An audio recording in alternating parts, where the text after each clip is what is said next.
Live from the campus of Washington and Lee University, this is a Channel 18 Rockbridge News Update. Good afternoon and welcome to this Rockbridge Report Tuesday News Update. I'm Ali Chebahar. President Donald Trump just fired Secretary of State Rex Tillerson after disagreeing for months. Tillerson favored a more measured and less aggressive approach to North Korea relations.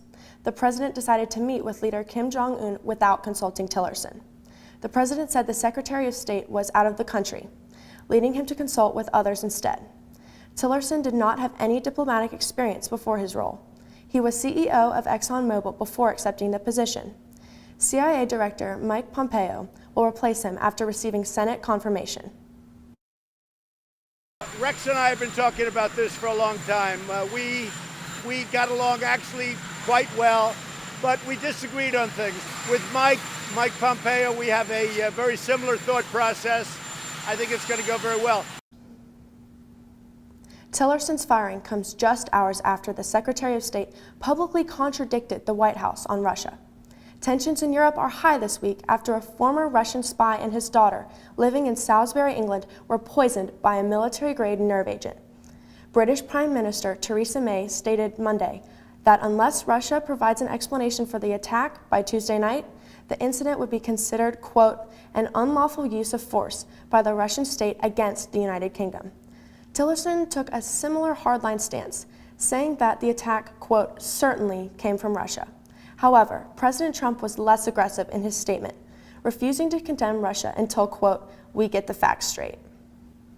Florida prosecutors announced today that they will pursue the death penalty against Nicholas Cruz, the 19-year-old charged with killing 17 people at Marjorie Stoneman Douglas High School last month. Cruz will appear in court tomorrow on a 34-count indictment, including 17 first-degree murder charges. The only other penalty option for Cruz is life in prison with no possibility of parole. Cruz's attorneys previously said that the defendant would plead guilty if he were not facing the death penalty, but a plea deal is still possible.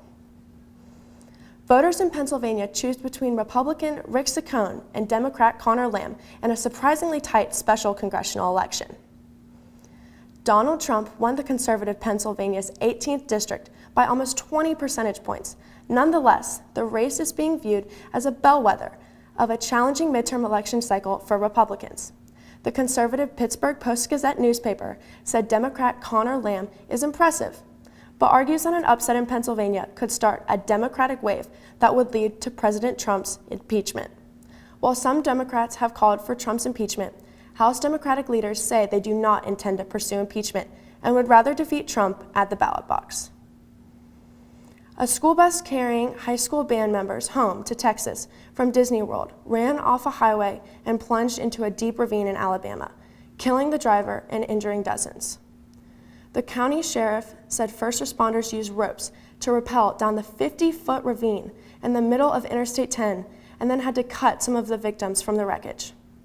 Medical officials say about 45 people were on the bus. At least 37 people, most of them teenagers, were treated at hospitals for injuries that ranged from minor to very serious.